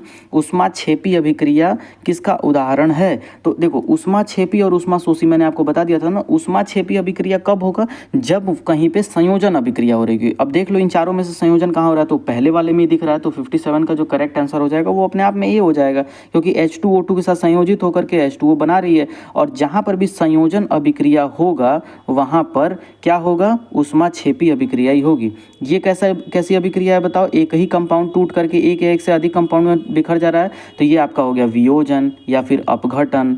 ठीक है, तो यहाँ पर क्या होगा, यहाँ ऊष्माक्षेपी नहीं, यहाँ ऊष्माशोषी होगा इस वाले में। ये आपका विस्थापन अभिक्रिया दिखाई दे रहा है, ये आपका द्विविस्थापन अभिक्रिया दिखाई दे रहा है, तो ये है ही नहीं। तो ऑप्शन नंबर ए क्या हो जाएगा, करेक्ट हो जाएगा। ओके, नेक्स्ट क्वेश्चन देखते हैं। क्वेश्चन नंबर क्या 58, यदि S लिखा हो समीकरण में तो क्या सूचित होता है। अगर S लिखा है तो ऑब्वियस सी बात है, S का मतलब क्या होता है, सॉलिड, और सॉलिड का मतलब क्या होता है, ठोस। तो अगर S लिखा है तो वो क्या बता रहा है सर, ठोस। तो ऑप्शन नंबर क्या हो जाएगा, सी करेक्ट हो जाएगा। अभी मैंने आपको बताया कि अगर गैस लिखा होगा तो वहाँ G लिखेगा, जलीय विलयन है तो AQ लिखेगा, ठीक है, ठोस है तो S लिखेगा, और द्रव है तो क्या लिखेगा, L लिखेगा, L माने लिक्विड। ओके, चलो नेक्स्ट क्वेश्चन देखते हैं। क्वेश्चन नंबर 59 कह रहा है निम्नलिखित में से कौन सी अभिक्रिया जल की इलेक्ट्रोलिसिस है। इसमें से हमको बताना है कि जल की इलेक्ट्रोलिसिस वाली अभिक्रिया कौन सी है। तो 59 में आप इन चारों को देखो, ठीक है, ये आपके सिलेबस में एक्चुअली होगा नहीं, बट फिर भी आप इस क्वेश्चन को ट्राई करिए। ठीक है, इसका जो करेक्ट आंसर है वो फर्स्ट वाला ही है। जल की इलेक्ट्रोलिसिस का मतलब क्या, जल को लेकर के उसको तोड़ देना। इलेक्ट्रोलिसिस करवाने का मतलब होता है उस पर्टिकुलर चीज़ को तोड़ना। तो देखो अब यहाँ पर देखोगे तो ये पहले ही वाला अभिक्रिया में क्या लिया है, जल ले लिया है, इसको तोड़ रहा है हाइड्रोजन में ऑक्सीजन में। तो यही है जल की इलेक्ट्रोलिसिस, बस इसको याद कर लो। तो ऑप्शन नंबर यही करेक्ट हो जाएगा। यहाँ पर देखोगे तो यहाँ तो जल बनाया जा रहा है, H2O2 ले करके और H2O जल बनाया जा रहा है। तो ये जल की इलेक्ट्रोलिसिस नहीं हुई, ऊपर वाला जल की इलेक्ट्रोलिसिस होगी। जल को ले लिया गया और उसको तोड़ दिया गया, उसकी इलेक्ट्रोलिसिस करा दी गई, राइट। ये तो मतलब कहीं दूर दूर से जल का इसमें कुछ नहीं है और ये भी कुछ नहीं है, राइट। तो इसका जो करेक्ट आंसर हो जाएगा ऑप्शन नंबर ए। वायुमंडल में तांबे की हरी परत चढ़ना किस प्रक्रिया का उदाहरण है, ठीक है। तो उपचयन, संक्षारण, संयोजन या अपघटन। तो 60 का जो करेक्ट आंसर हो जाएगा वो हो जाएगा ऑप्शन नंबर बी। देखो तांबे के ऊपर हरी परत कब चढ़ती है, जब तांबा ऑक्सीजन के साथ अभिक्रिया कर लेता है तो उसके ऊपर तांबे का ही ऑक्साइड चढ़ जाता है जो कि हरे कलर का होता है। तो ये एक्चुअली में क्या है, संक्षारण ही है, जंग लगा है एक्चुअली में तांबे पे, ठीक है। नेक्स्ट क्वेश्चन हमारे पास क्वेश्चन नंबर 61 कह रहे हैं निम्नलिखित में से किसके कारण रासायनिक अभिक्रिया होती है। किसके कारण रासायनिक अभिक्रिया होती है? केवल तापमान बढ़ने से? नहीं। केवल ऑक्सीजन मिलने से? नहीं। पदार्थों के बीच क्रिया संयोग करने से? बिल्कुल सही बात है। तो ऑप्शन नंबर इसका क्या हो जाएगा? सी करेक्ट हो जाएगा। किसके कारण रासायनिक अभिक्रिया होती है? तो पदार्थों के बीच क्रिया संयोग करने से ही रासायनिक अभिक्रिया जो है कि क्या होता है? रासायनिक अभिक्रिया होती है। 62 क्वेश्चन नंबर 62 कह रहा है कि यदि ये समीकरण दिया हो तो यह संकेत करता है। ये किसका संकेत करता है? संयोग का, अपघटन, द्विविस्थापन या विस्थापन। तो ये बताओ किसका है? कोई एक ही कॉम्प्लेक्स कंपाउंड है, टूट करके दो छोटे छोटे कंपाउंड्स में बिखर गया, तो ऑब्वियस सी बात है ये क्या हो जाएगा? अपघटन। तो 62 का जो करेक्ट आंसर हो जाएगा वो हो जाएगा option number B. Next question कह रहा है कि दैनिक जीवन में अम्लीय वर्षा से धातुओं का बदल जाना किस प्रक्रिया का उदाहरण है? संयोजन, संक्षारण, विकृत गंधिता या उपचयन। देखो 63 का जो करेक्ट आंसर हो जाएगा वो हो जाएगा ऑप्शन नंबर बी, संक्षारण। जब अम्लीय वर्षा होती है तो उससे क्या हो जाती है? धातुओं के ऊपर जंग लग जाता है, और जंग लगने की प्रक्रिया ही क्या है? संक्षारण है। तो इसका जो करेक्ट आंसर हो जाएगा संक्षारण। 64 कह रहा है निम्नलिखित में से कौन सा सही क्रम है अधिक क्रियाशील से कम क्रियाशील तक। जैसे आपको मैंने अभी बताया कि जो विस्थापन अभिक्रिया होता है उसमें क्या होता है कि अधिक अभिक्रियाशील वाला तत्व कम अभिक्रियाशील वाले तत्व को उसकी जगह से हटा करके उसकी जगह ले लेता है। तो आखिर ये कौन सा क्रम है एक्चुअली में? तो देखो इन चारों को आप देखो और समझो, क्योंकि आपकी किताब में ये क्रम लिखा हुआ है। आप खुद से बताइए इसका आंसर। 64 का जो करेक्ट आंसर है वो ऑप्शन नंबर बी है। सबसे अगर कोई ज़्यादा अभिक्रियाशील होता है तो वो होता है पोटेशियम, फिर सोडियम, फिर कैल्शियम, फिर मैग्नीशियम, एल्युमिनियम, जिंक, आयरन, ठीक है, पीबी ठीक है, उसके बाद हाइड्रोजन और फिर कॉपर एंड सो ऑन, ऐसे चलता जाएगा। लेकिन आपको ये चीज़ याद रखना होगा कि सबसे अधिक अगर कोई अभिक्रियाशील होता है तो पोटेशियम होता है। तो आप अगर वो भी याद रखते तो पता कर लेते कि यहाँ पर AU कह रहा है सबसे अभिक्रियाशील, नहीं, पोटेशियम सबसे ज़्यादा अभिक्रियाशील, तो यही वाला करेक्ट हो जाएगा। यहाँ हाइड्रोजन को कह रहा है पोटेशियम से ज़्यादा अभिक्रियाशील, बिल्कुल गलत बात है, ये भी गलत हो जाएगा। तो सबसे ज़्यादा अगर कोई अभिक्रियाशील होता है तो पोटेशियम होता है, तो ये यही सबसे पहले होगा, राइट। ओके, नेक्स्ट क्वेश्चन हमारे पास question number 65, H2SO4 aqueous state में +2 NaOH और यहाँ पर एक रिएक्शन है, यह किस श्रेणी में आएगी? ये कैसे श्रेणी का अभिक्रिया है? संयोजन, अपघटन, द्विविस्थापन या विस्थापन, ये बताओ। तो इसका जो 65 का करेक्ट आंसर हो जाएगा, बताइए 65 का जो करेक्ट आंसर है वो ऑप्शन नंबर सी, द्विविस्थापन अभिक्रिया यहाँ पर होगा। ठीक है, अब इतने क्वेश्चन हम लोगों ने विस्थापन द्विविस्थापन पे कर लिए कि आई होप आपको अब समझ में आ गया होगा। 66 कह रहा है नीचे दिए गए में से किस अभिक्रिया में धातु ऑक्सीजन से क्रिया कर रहा है? किस में कर रहा है भाई? 66 में आप चारों ऑप्शन को देखो और देखो कि कौन किससे अभिक्रिया। तो पहले वाले में हम देख रहे हैं कि ये Mg क्या है? धातु है एक प्रकार का, और ये ऑक्सीजन से अभिक्रिया करके MgO बना रहा है। यही हमसे कह रहा है कि किस अभिक्रिया में धातु ऑक्सीजन से क्रिया कर रही है, तो ये ऑप्शन नंबर फर्स्ट ही हो जाएगा। बाकी किसी में भी ऐसा नहीं हो रहा है, आप अच्छे से इस रिएक्शन को देख लो। नेक्स्ट क्वेश्चन हमारे पास क्वेश्चन नंबर 67 कह रहा है कि इनके में से कौन सा उदाहरण सहित सतही विधि का नहीं है? सतही विधि का नहीं है, ये हमको बताना है। चारों ऑप्शन देखिए और इसको समझिए। देखो 67 का जो करेक्ट आंसर है वो है ऑप्शन नंबर डी। हमसे ये पूछा है कि सतही विधि का नहीं है, तो ये वाला जो रिएक्शन है ये सतही विधि का नहीं है। बाकी के सारे जितने भी हैं वो सारे क्या हैं? सतही विधि के हैं। ओके, नेक्स्ट क्वेश्चन है क्वेश्चन नंबर क्या 68। अपचयन अभिक्रिया जब होती है तो क्या होता है? अपचयन अभिक्रिया, एक पदार्थ में ऑक्सीजन की वृद्धि होती है? नहीं, अपचयन में नहीं होता है, तो ये ऑप्शन नंबर ए तो यहाँ पर क्या हो जाएगा? गलत। एक पदार्थ में ऑक्सीजन की कमी होती है, बिल्कुल ये बात सही है। अपचयन अभिक्रिया होगी तो एक पदार्थ में क्या होगा? ऑक्सीजन की कमी होगी, तो बी ही वाला क्या हो जाएगा? करेक्ट ऑप्शन हो जाएगा। हाइड्रोजन की कमी नहीं, गैस निकलती है नहीं। 69 कह रहा है कि यदि उपचयन हो रहा हो तो किसका होना जरूरी है? ऑक्सीजन की कमी, हाइड्रोजन की वृद्धि, धातु का टूटना, अस्तरीय बदलाव। बताओ, यदि उपचयन हो रहा है तो वहाँ पर किसका होना जरूरी है? फिर से सेम क्वेश्चन बट रिपीट हो रहा है, तो आपका प्रैक्टिस अच्छा होगा। हाइड्रोजन की वृद्धि, उपचयन हो रहा है तो वहाँ पर क्या होगा? हाइड्रोजन की क्या होगी सर? वृद्धि होगी। देखो मुझे लग रहा है यहाँ पर थोड़ा मिसप्रिंट है, क्योंकि यहाँ हमसे क्या कह रहा है कि यदि उपचयन हो रहा है तो किसका होना चाहिए। तो अगर उपचयन होता है, ठीक है, तो हम सभी लोगों को पता है कि ऑक्सीजन की वृद्धि होती है, ठीक है, ऑक्सीजन की वृद्धि हो रही होती है, हाइड्रोजन की कमी हो रही होती है, राइट। लेकिन यहाँ पर कह रहा है हाइड्रोजन की वृद्धि, नहीं, हाइड्रोजन की वृद्धि नहीं, यहाँ पे एक्चुअली में उसको कमी लिखना चाहिए था, इसने गलती लिख दिया। ये वृद्धि की जगह पे क्या होना चाहिए? कमी होना चाहिए। तो इसीलिए तब ऑप्शन नंबर बी यहाँ पर क्या हो जाएगा? करेक्ट हो जाएगा। थोड़ा इसमें मिसप्रिंट है, इसको ध्यान देना। क्वेश्चन नंबर 70 का निम्नलिखित में से कौन सा संयोजन अभिक्रिया का उदाहरण है? कौन संयोजन अभिक्रिया का उदाहरण है? देख लो, पहला वाला बिल्कुल पहला ही वाला अभिक्रिया संयोजन का है। दूसरा वाला देखो जरा, ये किसका है, ये है आपका वियोजन का, तीसरा विस्थापन, चौथा द्विविस्थापन। बिल्कुल, अब तो याद हो गया। क्वेश्चन नंबर 71, कौन सी अभिक्रिया में गैस ठोस अवक्षेप या रंग परिवर्तन देखा जा सकता है? केवल संयोजन, केवल अपघटन, सभी प्रकार की अभिक्रियाएं या फिर कोई नहीं? तो सिंपल सी बात है कि सभी प्रकार की अभिक्रियाओं में सारी चीज़ें देखी जा सकती हैं। गैस, ठोस, अवक्षेप, ऐसा थोड़ी है कि केवल संयोजन में देखने को मिलेगा, केवल अपघटन में, ऐसा नहीं है। और सभी प्रकार की अभिक्रियाओं में ये सब चीज़ें देखने को मिलती हैं। नेक्स्ट क्वेश्चन है हमारे पास, कह रहा है कि समीकरण लिखते समय कौन सी अवस्था चिन्ह नहीं लगाई जाती? सॉलिड अवस्था चेंज लगाया जाता है, AQ जली विलयन लगाया जाता है, G मैंने गैस लगाया जाता है, P तो कुछ होता ही नहीं है तो ये नहीं लगाया जाएगा, तो ये गलत हो जाएगा। तो ऑप्शन नंबर डी ही इसका क्या हो जाएगा, करेक्ट हो जाएगा। यदि समीकरण में G लिखा हो तो क्या अर्थ है? G लिखा है मतलब वो क्या है सर, गैस है, सिंपल। वो क्या है, गैस। ऊष्माशोषी अभिक्रिया क्या है? ऊष्माशोषी अभिक्रिया किसे कहते हैं? जिसमें ऊष्मा निकलती है, जिसमें ऊष्मा अवशोषित होती है। बिल्कुल, तो जिसमें ऊष्मा अवशोषित होती है वही क्या होती है, ऊष्माशोषी अभिक्रिया है। किस अभिक्रिया में संख्या 2 या 3 या अन्य गुणांक को बदलकर समीकरण को संतुलित किया जाता है? केवल संयोजन, केवल अपघटन, सभी प्रकार की, केवल द्विविस्थापन? नहीं, सभी प्रकार की अभिक्रियाओं में संख्या 2 या 3 या अन्य गुणांक को बदल करके समीकरण को संतुलित किया जाता है। समीकरण को संतुलित करने का नियम ही है ये, तो सभी प्रकार की अभिक्रियाओं में होगा। ठीक है, चलो नेक्स्ट क्वेश्चन है हमारे पास 76, कह रहे निम्नलिखित में से किस में समीकरण लिखते समय अभिकारक और उत्पादकों को प्लस चिन्ह से अलग किया जाता है? निम्नलिखित में से किस में समीकरण लिखते समय अभिकारक और उत्पादकों को प्लस चिन्ह में अलग किया जाता है? अब ये देखो तो जरा,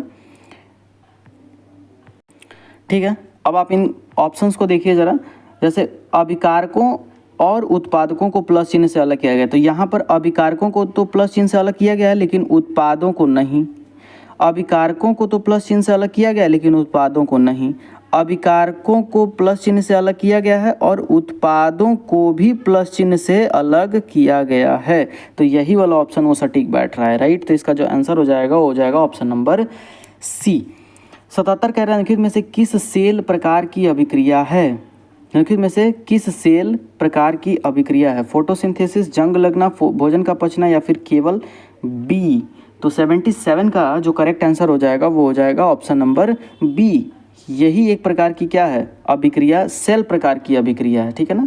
किस सेल प्रकार की अभिक्रिया है? तो जंग लगना ही सेल प्रकार की अभिक्रिया होती है, राइट। 78 कह रहा है कि नीचे दिए गए में से कौन सा रसायन बुझा हुआ चूना कहलाता है? अब ये आपको बताना है कि बुझा हुआ चूना का फॉर्मूला क्या होता है।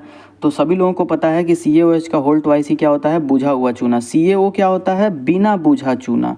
बिना बुझा चूना किसका फॉर्मूला होता है, CaO का। CaOH का होल ट्वाइस क्या है, बुझा हुआ चूना। ओके, नेक्स्ट क्वेश्चन है हमारे पास, क्वेश्चन नंबर क्या, 79। ये एक अभिक्रिया लिखा हुआ है, इस अभिक्रिया में किसका प्रमाण है कि गैस निकल रहा है? किससे पता चलेगा? रंग बदलना, बुलबुले निकलना, ठोस बनना या तापमान कम होना? ऐसी कौन सी साइन है जिससे पता चलेगा कि गैस निकल रहा है? तो देखो, बुलबुले निकल रहा है अगर, तो हम पता लगा सकते हैं कि वहाँ से क्या निकल रहा है, गैस निकल रहा है, सिंपल। ठीक है, तो बुलबुले निकलना। क्वेश्चन नंबर 80 देखो, कह रहा है यदि समीकरण में ये वाला चिन्ह हो तो यह किसका संकेत है? गैस निकलने का, ठोस का नीचे बैठना या फिर अवक्षेप का, या तापमान बढ़ना या रंग बदलना? तो सिंपल सी बात है, ये किसका अभी साइन है, अवक्षेप बनने का। मैंने आपको पहले ही बताया था कि अगर नीचे है तो वो एक्चुअली में प्रेसिपिटेट बना रहा है, यानी कि अवक्षेप बना रहा है। ठीक है, इसका जो करेक्ट आंसर हो जाएगा option number B. Next question देखते हैं, क्वेश्चन नंबर 81 कह रहा है कि निम्नलिखित में से किसका रंग पीला है जब अवक्षेप बनता है? किसका रंग पीला होता है? AgCl, PbCl2, BaSO4 या CuO? 81 का जो करेक्ट आंसर है वो है PbI2। यही जो होता है इसका अवक्षेप का रंग कैसा होता है, पीला होता है, याद रख लेना। ठीक है, नेक्स्ट क्वेश्चन हमारे पास, क्वेश्चन नंबर 81 कह रहा है कि नमक का पानी में घुलना वह किस श्रेणी में नहीं आता? भौतिक बदलाव, रासायनिक अभिक्रिया, विलयन, निर्माण या फिर मिश्रण? देखो, अगर आप नमक को पानी में घुला रहे हो तो भौतिक बदलाव हो सकता है, विलयन का निर्माण हो सकता है, मिश्रण बनाना हो सकता है, लेकिन वो रासायनिक अभिक्रिया नहीं हो सकता। वही हमसे पूछ रहा है कि वह किस श्रेणी में नहीं आता है, तो वो रासायनिक अभिक्रिया की श्रेणी में नहीं आएगा। तो इसका जो करेक्ट आंसर हो जाएगा वो हो जाएगा ऑप्शन नंबर क्या, बी। ओके, क्वेश्चन नंबर क्या 83 कह रहा है कि निम्नलिखित में से किस प्रक्रिया में द्रव्यमान संरक्षण लागू नहीं होता है। संयोजन में लागू होगा, अपघटन, विस्थापन सभी में लागू होता है। देखो द्रव्यमान संरक्षण का जो नियम है वो एक्चुअली में सभी में लागू होता है, ठीक है। किस में लागू नहीं होता है? सभी में लागू होता है। ऐसा नहीं है कि किसी में लागू नहीं होगा, क्योंकि द्रव्यमान संरक्षण का नियम अगर लागू नहीं होगा तो वो अभिक्रिया कंप्लीट ही नहीं मानी जाएगी। इसका जो करेक्ट आंसर है वो option number D. Question number 84 कह रहा है कि अभिकारक से उत्पाद बन रहा है, यह प्रारूप किसका सामान्य रूप है? संयोजन का, अपघटन का, विस्थापन का या सभी का? ये तो सभी का है। ये सारी अभिक्रियाओं में सेम चीज़ होता है कि अभिकारक होते हैं, अब वो उत्पाद का निर्माण करते हैं, तो ये चीज़ तो सभी करते हैं। तो इसका जो करेक्ट आंसर हो जाएगा option number C. Next question है क्वेश्चन नंबर 85 कह रहा है कि यदि समीकरण में अभिकारक का द्रव्यमान 50 ग्राम था तो उत्पादों का कुल द्रव्यमान 50 ग्राम है, तो यह नियम किसका नियम पालन कर रहा है? भाई सिंपल सी बात है कि जैसे अभिकारक भी 50 ग्राम के थे और उत्पाद भी बन गए हमारा एकदम 50 ग्राम का, तो फिर ये किसका पालन कर रहा है? गैसीय आयतन का नियम? नहीं, द्रव्यमान संरक्षण का नियम। बिल्कुल, दोनों साइड के द्रव्यमान हो गए बराबर और यही कहलाता है द्रव्यमान संरक्षण का नियम। स्थिर अनुपात का नियम ये भी नहीं, अवोगाद्रो का नियम ये भी नहीं, ये एक्चुअली में किसका नियम है? द्रव्यमान संरक्षण का नियम है। नेक्स्ट क्वेश्चन हमारे पास क्वेश्चन नंबर 86 कह रहा है कि यदि एक समीकरण ये वाली समीकरण है तो यह किसका उदाहरण है? संयोजन, अपघटन, विस्थापन या द्विविस्थापन? अब आप तो देख के बता सकते हैं कि यहाँ पर ये किसका एग्जाम्पल हो रहा है, ठीक है। इसका जो करेक्ट आंसर है वो ऑप्शन नंबर सी, ये विस्थापन अभिक्रिया का उदाहरण होगा। ओके, नेक्स्ट क्वेश्चन देखते हैं। क्वेश्चन नंबर क्या 87 कह रहा है कि रासायनिक अभिक्रियाओं में नए गुणधर्म वाले पदार्थ बनते हैं, यह कथन सही है या गलत? तो बिल्कुल सही बात है। अगर एक रासायनिक अभिक्रिया होगी तो उसमें नए गुणधर्म वाले पदार्थ बनेंगे, तो ये बात बिल्कुल क्या है? सही है। तो 87 का जो करेक्ट आंसर हो जाएगा वो हो जाएगा option number A. Next question है कि किसी धातु यौगिक का गर्म करने पर टूट जाना यह किस प्रकार है? मान लो कोई धातु यौगिक है, उसको गर्म करने पर वो टूट गया, तो संयोजन है, अपघटन है, विस्थापन या द्विविस्थापन? तो आप सभी लोगों को पता है कि अगर गर्म करने पर वो टूट जा रहा है तो वो एक्चुअली में कैसी अभिक्रिया हो गई? अपघटन अभिक्रिया होगी। तो 88 का जो करेक्ट आंसर हो ऑप्शन नंबर क्या हो जाएगा? बी। नेक्स्ट क्वेश्चन है 89 कह रहा है कि उपचयन ऑक्सीजन की वृद्धि, यह कथन क्या है? देखो उपचयन जो होता है उसमें ऑक्सीजन की क्या होती है? वृद्धि ही होती है, तो ये बिल्कुल क्या है? सही है। 89 का करेक्ट आंसर हो जाएगा ए। 90 क्वेश्चन कह रहा है अपचयन ऑक्सीजन की कमी या हाइड्रोजन की वृद्धि, तो ये कथन भी बिल्कुल क्या है? सत्य है। तो ऑप्शन नंबर ए यहाँ पर करेक्ट हो जाएगा। नेक्स्ट क्वेश्चन देखते हैं। क्वेश्चन नंबर 91 कह रहा है कि यदि ये वाली रिएक्शन ऐसी अभिक्रिया हो रही तो वह किस प्रकार की है? मतलब ये वाली अभिक्रिया किस प्रकार की अभिक्रिया है? सिंपल सी बात है कि संयोजन है? नहीं, ये अपघटन अभिक्रिया है। एक ही कोई कॉम्प्लेक्स कंपाउंड टूट करके फिर से वही चीज़ है, तो आप समझ गए होंगे कि ये बी वाला करेक्ट आंसर होगा, ठीक है। नेक्स्ट क्वेश्चन हमारे पास क्वेश्चन नंबर क्या 92 ये वाला अभिक्रिया किसका उदाहरण है? भाई बिना देखे बताओ, ये भी क्या है? अपघटन है, ठीक है। चलिए नेक्स्ट 93 क्वेश्चन नंबर 93 में से कौन सी अवस्था संकेत नहीं है? ये एल द्रव, लिक्विड द्रव, जी गैस, एक्वस जलीय विलयन। ठोस के लिए जो संकेत होता है वो क्या होता है? स्मॉल एस होता है, तो यही वाला गलत हो जाएगा। तो इसका जो करेक्ट आंसर है वो ऑप्शन नंबर डी है। 94 क्वेश्चन क्या कह रहा है? क्वेश्चन नंबर 94 धातु के ऑक्साइड से धातु बनाना एक कैसी प्रक्रिया? धातु के ऑक्साइड से धातु बनाना, इसके पहले भी हम लोगों ने ये वाला पढ़ा था, ठीक है। अभी जस्ट ऊपर ही हम लोगों ने ये क्वेश्चन किया। ये एक्चुअली में उपचयन अपचयन अभिक्रिया है, इसको हम लोग रेडॉक्स रिएक्शन कहते हैं। क्या कहते हैं? Redox reaction. धातु के ऑक्साइड से ही धातु बनाना एक रेडॉक्स रिएक्शन का प्रकार होता है। तो ऑप्शन नंबर डी इसका क्या हो जाएगा? करेक्ट हो जाएगा। नेक्स्ट क्वेश्चन है 95 कह रहा है कि निम्नलिखित में से कौन सा उदाहरण दैनिक जीवन में नहीं आता है? उदाहरण दैनिक जीवन में नहीं आता। दूध से दही बनना, तांबे पर हरी परत चढ़ना, पानी का उबलना, चिप्स की पैकेट में N2 भरना। देखो कौन सा उदाहरण दैनिक जीवन में नहीं आता है? तो एक्चुअली में आप देखेंगे, ठीक है। देखो इसका जो करेक्ट आंसर है वो ऑप्शन नंबर क्या हो जाएगा? डी। चिप्स की पैकेट में नाइट्रोजन भरना, ये हमारे दैनिक जीवन में थोड़ी आता है, इसको तो हम लोग खुद से भरते हैं, राइट। चिप्स की पैकेट में आर्टिफिशियल मशीन्स द्वारा नाइट्रोजन गैस भरा जाता है, तो ये हमारे दैनिक जीवन का कोई उदाहरण नहीं है। बाकी ये तीनों चीज़ें हमारे दैनिक जीवन में होती रहती हैं, राइट।